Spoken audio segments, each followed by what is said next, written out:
எல்லோருக்கும் வணக்கம். ஆன்மீகா யூடியூப் சேனலுக்கு உங்களை அன்போடு வரவேற்கின்றேன். நல்லதை நினைப்போம், நல்லதே நடக்கும்னு சொல்லி இந்த பதிவை நான் ஆரம்பிக்கிறேன். பதிவுக்குள்ளே போகிறதுக்கு முன்னாடி நம்ம சேனலை இது வரைக்கும் சப்ஸ்கிரைப் பண்ணலைன்னா மறக்காமல் சப்ஸ்கிரைப் பண்ணி வச்சுக்கோங்க. இன்றைக்கான தலைப்பு, சாதம் வடிக்க அரிசி எடுக்கும் பொழுது இது மாதிரி எடுக்காதீர்கள், வீட்டுக்கு பணத்துக்கு வறுமை வர காரணம் ஆகக்கூடும் அப்படின்னு தலைப்பு போட்டிருக்க இல்லைங்களா? அது என்னென்னு பார்க்கலாம். எப்போ பாரு பண வறட்சி, எப்போ பாரு பணத்துக்கு கஷ்டம். என்னதான் நம்மளும் ஓடி ஓடி உழைக்கிறோம், ஆனால் ஒரு வருமானம் என்பது நம்மளுக்கு சரியான நேரத்தில் வந்து சேர மாட்டேங்குது. பிரச்சனை மேலே பிரச்சனை இருந்துக்கிட்டே இருக்குது. அப்போ நம்ம என்ன பண்ணணும்? நம்ம ஏதாவது ஒரு மாறுதல் நம்ம வீட்டில் செஞ்சுக்கிட்டே இருப்போம். சாமி கும்பிடுவோம், கற்பூரம் ஏற்றுவோம், வீட்டில் பூஜை பண்ணுவோம், எல்லாமே செய்வோம். இருந்தாலும் சின்ன சின்ன விஷயங்கள் நம்ம தவற விடும் பொழுது இந்த மாதிரி பணத்துக்கு கஷ்டம், கடன் வர காரணம் ஆகுது.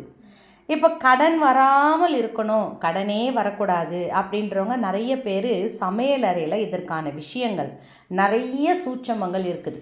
சமையலறையில் இதை தான் செய்யணும், இதை தான் செய்யக்கூடாது அப்படின்ற சூட்சமங்கள் இருக்குது.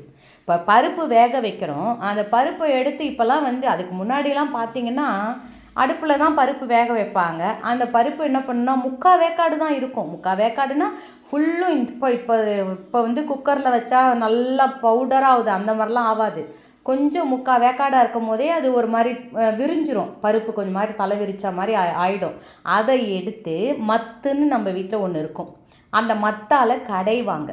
சட்டியில் ஊற்றி அதை கடைஞ்சி வைக்கும் பொழுது அந்த சாம்பாருக்கே உரிய மனம்.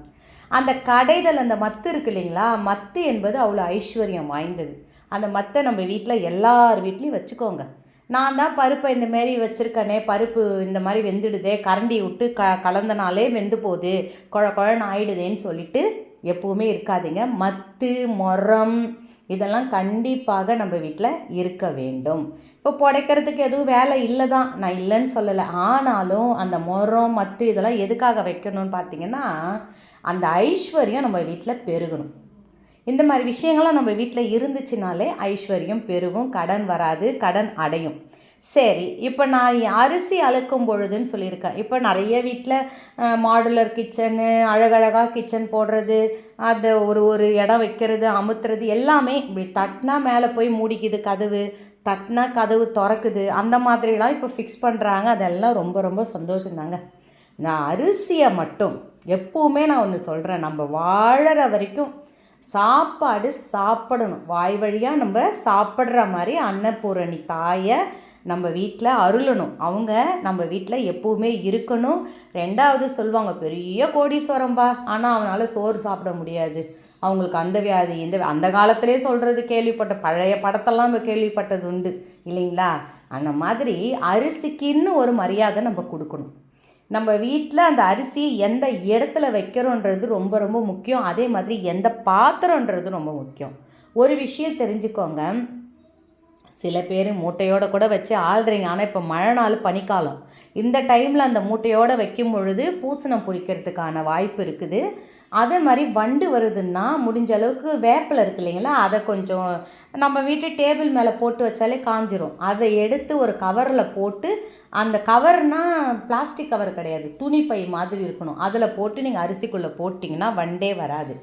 இப்போ இந்த அரிசி பானையை நம்ம எங்கே வைக்கிறோம்? அரிசி ட்ரம்முன்னு வச்சுக்கோமே, நீங்கள் சில்வர் ட்ரம்மில் கொட்டி வைங்க. முடிஞ்ச அளவுக்குங்க ஒரு 25 கிலோ கொட்டுற மாதிரி ஒரு ட்ரம் வாங்கி வச்சுக்கோங்க. எப்போவுமே நல்ல ஒரு விஷயங்களை நம்ம வீட்டில் செய்கிறதுக்கு அஞ்சாதீங்க. கொஞ்சம் கூட நம்மளுக்கு அதை பற்றி யோசிக்காதீங்க. பிளாஸ்டிக்கில் அழகழகாக இருக்குதேன்னு பிளாஸ்டிக்கில் வாங்கி அரிசி கொட்டி வைக்காதீங்க. முடிஞ்ச அளவுக்கு ட்ரம்மில் அரிசி கொட்டி வைங்க. இல்லை அண்டா இருக்குதா உங்கள் வீட்டில், அதில் தட்டு போட்டு மூடி அரிசி வைங்க. அது கூட அது உள்ள ஒரு விஷயத்தை போட்டே வைக்கணும். அது என்னென்னா ஆழாக்கு.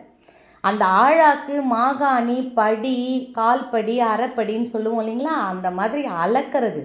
ஒரு சிலர் பார்த்திங்கன்னா பருப்பை கூட கையால் அள்ளி இப்படி போடுவாங்க, போதுன்ற மாதிரி. எப்பவுமே ஆற்றுல போட்டாலும் அளந்து போடுன்னு சொல்லுவாங்க. அந்த விஷயத்துக்கு நம்ம நம்மளுடைய ஆழாக்கால் அளந்து தான், இந்த அளவு தான் நான் துவரம்பருப்பு போடுவேன். 100 கிராம் அளவு போட்டால் 4 பேர் சாப்பிட்லாம் அந்த சாம்பார். அந்த அளவு கணக்கு வச்சு தான் நம்ம அளந்து தான் போடணும். பருப்பாக இருந்தாலும் அரிசியும் அதே மாதிரி தான். கையாலேயே 2 கை அள்ளி போட்டு சாதம் வடிக்கிறவங்களாம் நிறைய பேர் இருக்கிறாங்க. அதே மாதிரி ஒரு டம்ளரை போட்டு விட்ருவாங்க. எல்லா டம்ளரையும் வேறு சில பேர் என்ன பண்ணுவாங்க, குடிக்கிற டம்ளர்லாம் காஞ்சி இருந்ததுன்னா தூக்கி அரிசியில் போட்டுருவாங்க. அந்த மாதிரிலாம் ஒரு பொழுதும் செய்யாதீங்க. ஆழாக்குன்னு வாங்கிக்கோங்க. இப்போ எப்படி குபேர குஞ்சோன்னு சொல்லி ஒரு பொருளை வாங்கி அது ஆழாக்கு மாதிரியே இருக்குது. நான்லாம் வீட்டிலனா ஆல்ரெடி உங்களுக்கு ஒரு வீடியோவில் கூட காமிச்சிருப்பேன். வெள்ளியிலேயே சின்னதாக வாங்கி வச்சுருக்கிறேன். அது நிறைய பச்சரிசி கொட்டி பூச்செறையில் வச்சுருப்போம். அந்த மாதிரி ஆழாக்கு என்பது அரிசி அளக்கிறதுக்காக.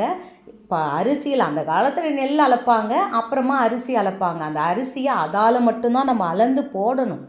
எடுக்கும் பொழுதே அன்னபூரணி வாழ்க, அன்னபூரணி தாயே போற்றி மனசுக்குள்ளே சொல்லிக்கோங்கப்பா. வெளியில் சொல்லணும்னு அவசியம் இல்லை. ஏன்னா அந்த அன்னமாகப்பட்டது நம்மளுக்கு ரொம்ப ரொம்ப முக்கியம்.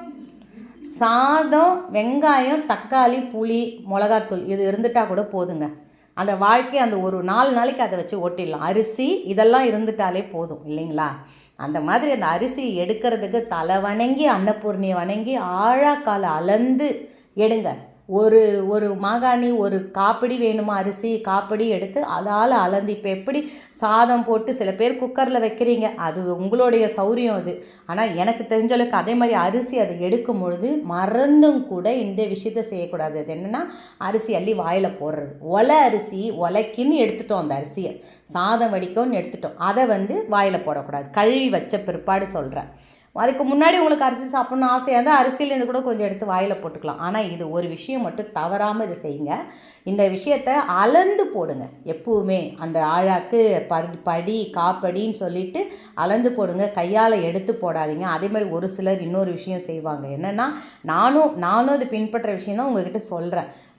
நம்ம அரிசி எடுத்து போடும்போது ஒரு கையளவு அரிசி எடுத்து இன்னொரு பாத்திரத்தில் சேர்த்து வச்சுக்கிட்டே வருவாங்க. அது என்ன ஆகும்னா அந்த அரிசி வாங்குகிற நேரம் வரும்போது கூட அந்த நம்ம பாத்திரத்தில் சேமிச்சிட்ருக்கோம் இல்லைங்களா, அந்த அரிசி அது பாட்டு 1 கிலோ 2 கிலோ சேர்ந்துருக்கும். அது ஒரு பக்கம் சேமித்து வச்சுக்கிட்டே வருவாங்க. இதெல்லாம் ஒரு சூட்சம ரகசியம். இந்த விஷயம்லாம் நம்ம வீட்டில் செஞ்சுக்கிட்டே வரும்பொழுது பார்த்திங்கன்னா நம்ம வீடு சுபிக்ஷமாக இருக்கும். வீட்டுக்குள்ளே போனோடனே நல்ல ஒரு பாசிட்டிவாக இருக்கும். உங்கள் வீட்டுக்குள்ளே வந்துட்டு எனக்கு போக மனசு வரலைன்னு சொல்லுவாங்க இல்லைங்களா, அந்த மாதிரி நம்ம வீடு பாசிட்டிவ் வைப்ரேஷனோடு இருக்கும். அதே மாதிரி சாதத்தை வடிக்கிறீங்கன்னா ரொம்ப நேரம் அந்த வடிகளில் விடாதீங்க. திட்டமாக வடித்தோமா அந்த தண்ணி இறங்கிடுச்சான்னு பார்த்துட்டு எடுத்து திரும்பியும் நம்ம கேஸ் அடுப்பு மேலே வச்சு அந்த சாதத்தெல்லாம் வழித்து விட்டு தட்டு மேலாம் சாதம் இல்லாமல் எல்லாத்தையும் வழித்து உள்ளே விட்டு மூடி வைங்க. அதோட இன்னொரு விஷயம் சொல்கிறேன். அலுமினிய பாத்திரத்தில் சாதத்தை வடிக்காதீங்க. எக்காரணம் கொண்டு உங்களுக்கு நான் சொல்கிறேன். ஏன்னா அது பஞ்சம் நம்மளுக்கு வரும்னு சொல்கிறாங்க. தயவு செய்து சொல்கிறேன், அதுக்குன்னு ஒரு சில்வர் பாத்திரம் வாங்கி வச்சு சாதம் வைங்க. ரொம்ப நல்லதே நடக்கும். சாதம் வடித்து நீங்கள் அதை சாப்பிடும் பொழுது ஐஸ்வர்யம் பெருகும். சில்வர் பாத்திரம், பித்தளை குண்டு, பித்தளைலாம் நம்மளால் விளக்க முடியாதுன்னு பார்த்துப்போம். இருந்தாலும் இதை நீங்கள் செஞ்சு பாருங்கள். நான் சொல்கிறத நிச்சயமாக சொல்கிறேங்க. நம்ம வீட்டில் எப்பவுமே பஞ்சம் இருக்காது, கடன் வராது, கடன் அடையும். இருந்தாலும் வெற்றி நிச்சயம். வாழ்க வளத்துடன் சொல்லி இந்த பதிவை நான் நிறைவு செய்கிறேன். இன்னொரு பதிவோடு உங்களை நான் மீட் பண்ணுறேன்.